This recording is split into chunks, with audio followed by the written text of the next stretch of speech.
Hi Deepa, hi Varun. How excited are you to be here today? Super excited. 2 நாளா இதுதான் யோசிச்சிட்டு இருக்கு. பேசிட்டே இருக்கோம் ஃபுல்லா.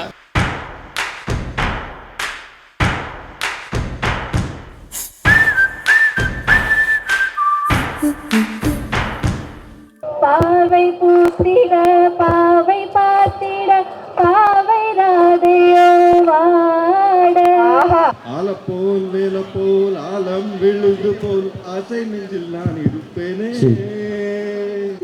இருக்கியே எனக்கு வந்திரியா இருக்கியே என் ஃப்ரெண்ட போல யாரு மச்சான் தடவையில்லாத